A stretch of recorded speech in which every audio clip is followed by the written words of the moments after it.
যদি VIP customer আসে এই টি শার্টের দাম হচ্ছে 40,000 আর নর্মাল একটু কাস্টমার আসছে ঠিক আছে আপনি 20,000 দিয়ে দেন মানে ইচ্ছা মতো দাম কম বেশি করানো যায় please try to understand my point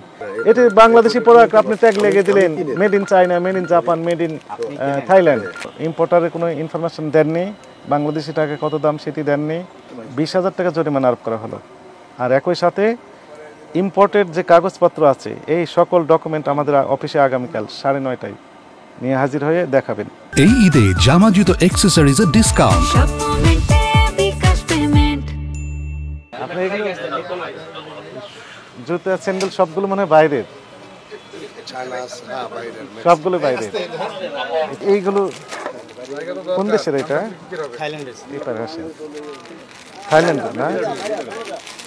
মূল্য লিখে দেননি বাদ দেওয়া আছে ইম্পোর্টার কি নিজেরা ইম্পোর্ট করেন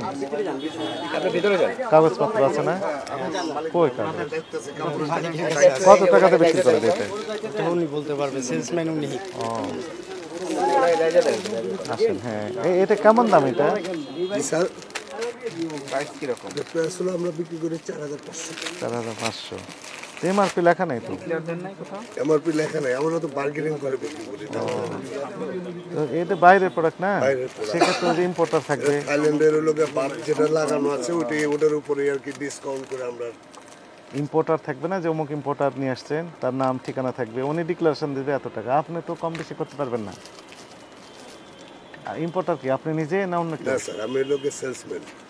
না না না এটা কোথা থেকে পেয়েছেন এটা ইম্পোর্ট লোকে মনে হয় পার্টির আইনা দিয়ে পার্টিরা নিয়ে এসে দেয় তো কাগজ দেখেন আমাদেরকে একটু দেখি কোন পার্টি নিয়ে এসে দেয় কোনোটাতে টাকা লেখা নেই এই বাইরের প্রোডাক্টের ক্ষেত্রে এটা দিতে হবে স্যার আমরা দামাদামি করে বিক্রি করে আমরা তো একদম বিক্রি করি এটা কত বিক্রি করেন এটা বিক্রি করতেছিল 4,700 না কিন্তু আমাদেরকে দেখে বললেন 4,700 কিন্তু যখন আমি চলে যাবো তোমরা 40,700 না স্যার ওইটা এই জিনিস না এটা কমন জিনিস হ্যাঁ এটা হলো কমন গিফিনি জিনিস আমরা যা বিক্রি করি আমাদের রাখতে এমআরপি লিখে দিবেন না আপনি তো লিখবেন না লিখবে কে ইম্পোর্টার ডিক্লারেশন দিবে লেখা আছে এমন কিছু আছে প্রোডাক্টের গায়ে না শার্টের গায়ে কোনটাতে মূল্য দেওয়া নেই স্যার এটা তো সমস্যা তো কারণ আমরা তো ফিক্স প্রাইস বিক্রি করি আছে আমরা সব 19-20 বার্গেনিং বিক্রি করি এটার ভিতরে যেরকম আপনার থাইল্যান্ডের টাকা লেখা আছে 2190 এর ভাই আপনি নিজে তৈরি করতে না পারবেন এটা ওখান থেকে লাগা আছে আমরা এগুলা লাগাই না মনে করেন আসছে ধরলাম আসছে বিশ্বাস করলাম আপনার কথা কিন্তু আপনি নিয়ে আসছেন না কে নিয়ে আসছে এটা আমরা পার্টি দিয়ে যাই তাহলে কোন পার্টি নিয়ে আসছে ওই লাগেজ পার্টিরা মনে করেন 2-4 পিস 10 পিস করে নিয়ে আসে এখন লাগেজ পার্টি যে এখানে তৈরি করে দেয়নি আপনি বিশ্বাস করবেন কিভাবে এই শার্ট কত দিয়ে বিক্রি করবেন এটা থাইল্যান্ডের স্যার কত দাম এটা আমরা বাতের উপর ইয়ে করে করি কারণ আমাদের ঠিকঠাক থাই বাত লাগানো আছে কত টাকা লেখা আছে এটা 350 বাত 1350 গুণ 3 টাকা 66 পয়সা না আমরা আবার একটু ডিসকাউন্ট পাই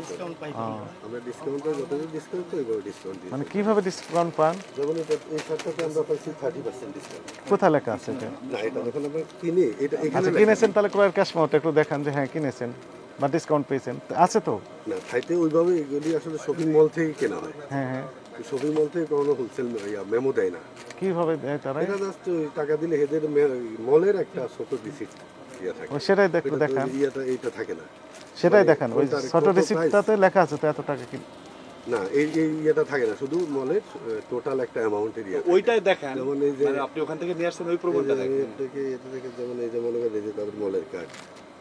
এম কার্ড হ্যাঁ মলের কার্ড জি জি এই যে সেন্ট্রাল কার্ড এগুলো কি আমাদের এগুলো কি দেশীয় কার্ড না না এগুলি থাইল্যান্ডের আপনি নিজে গিয়ে নিয়ে আসেন ওখানে জি আমি নিজে প্র্যাকটিস নিজে নিয়ে আসেন আচ্ছা মনে করেন তাহলে আপনি তো ইম্পোর্টার আমরা আবার এগুলি ইয়ে করি যারা আপনার ওই যে কার্গো আছে না কার্গোতে দিয়ে দিলে আমরা ওইখানে এদেরকে পৌঁছাই দিই এরা আমাদেরকে এখানে পৌঁছাই দিই বুঝতে পারছি তো আপনি তো ইম্পোর্টার আপনি তো ইম্পোর্টার হ্যাঁ করেন আপনি আমরা যখন যাওয়ার পরে মোটামুটি যখন আমরা ডিসকাউন্ট মানে আপনি পছন্দ করে অর্ডার দিয়ে আসেন ওরা ওরা ওই যে আপনি ইম্পোর্টার কার্গো থেকে আবার আমাদের তাহলে আপনার ইম্পোর্টারের তথ্য তো থাকতে হবে আপনি ইম্পোর্ট করে এনেছেন দাম সহ বাংলাদেশের দাম সহ দিতে হবে এটাই তো আইনে বলা না আমরা ওই যে থাই বাতটাকে ইয়ে করে দিই থাই বাট এটা তো বাংলাদেশে আপনার থাই বাতে বিক্রি হবে না যেহেতু আপনি ইম্পোর্টারের সিল থাকতে হবে বাংলাদেশি টাকা কনভার্ট করে আমি ইয়ে করি ওই যে আপনি তো ইম্পোর্টার আপনার কথাই তো বলছেন উনি আপনাকে দেন বিক্রি করার জন্য না না না উনি তো আমি নিজে কিনে দেই হ্যাঁ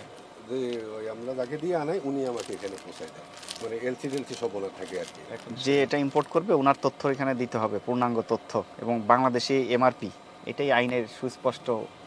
কথা। সেটা ইউএস ডলার হোক, থাই বাত হোক, ইন্ডিয়ান রুপি হোক, কনভার্ট হয়ে বাংলাদেশে কত টাকা হবে সেটা বসাতে হবে। আপনি কসমেটিক্সে দেখবেন এই বিষয়টা আছে, ইম্পোর্টারের সিল সহ। এটাও থাইল্যান্ড, এটা চায়না। ভোক্তা যখন কিনতে যাবে সে কিন্তু আপনার কাগজপত্র চেক করবে না, আপনার ফাইলপত্র চেক করবে না, সে দেখবে এমআরপি কত আছে বাংলাদেশি 10 টাকা, 12 টাকা। ইম্পোর্টারকে অমুক প্রতিষ্ঠান নিয়ে আসছে, আপনার কাছ থেকে কিনবে, অসুবিধা নেই। ইম্পোর্টার দেখবে এবং দাম দেখবে। কোনো সমস্যা যদি হয় আপনি দোষারোপ হবেন না, হবে ইম্পোর্টার, আমরা তাকে ধরবো। কিন্তু এখন কিন্তু কোনো ট্রেসিবিলিটি নাই। কি বুঝতে পেরেছেন? যেহেতু বিদেশি প্রোডাক্ট, এখানে যেহেতু ট্যাগ আছে বাইরের, এখানে ইম্পোর্টার ডিক্লারেশন দিতে হবে। আপনি নিজে হলে আপনি ইম্পোর্টার, যদি আপনি ইম্পোর্টার না হন, অন্য কেউ ইম্পোর্টার হন, ওনার নাম এবং স্পেসিফিক ঠিকানা এবং এমআরপি কত টাকা বাংলাদেশি টাকায় সেই স্পষ্ট করে লিখে দিতে হবে। উল্লেখ করবে, তবে আমি বুঝতে পারবো যে আসলে ইম্পোর্টেড প্রোডাক্ট এটি বাংলাদেশি প্রোডাক্ট। আপনি ট্যাগ লেগে দিলেন made in China, made in Japan, made in Thailand, আপনি তো ইম্পোর্টার। তাহলে আপনি আগামীকে আমাদের দুইটি রায়। একটি হচ্ছে যেহেতু এখানে ইম্পোর্টারের কোনো ইনফরমেশন দেননি, বাংলাদেশি টাকা কত দাম সেটি দেননি, এই কারণে আপনাকে এই 20,000 টাকা জরিমানা আরোপ করা হলো। আর একই সাথে ইম্পোর্টেড যে কাগজপত্র আছে এই সকল ডকুমেন্ট আমাদের অফিসে আগামীকাল 9:30টায় নিয়ে হাজির হয়ে দেখাবেন। যদি দেখাতে পারেন তাহলে অব্যাহতি দেওয়া হবে, আর যদি দেখাতে না পারেন সেক্ষেত্রে এই ধারায় যে অপরাধ সেটি আমলে নিয়ে আপনার বিরুদ্ধে আইনানুগ ব্যবস্থা নেওয়া হবে।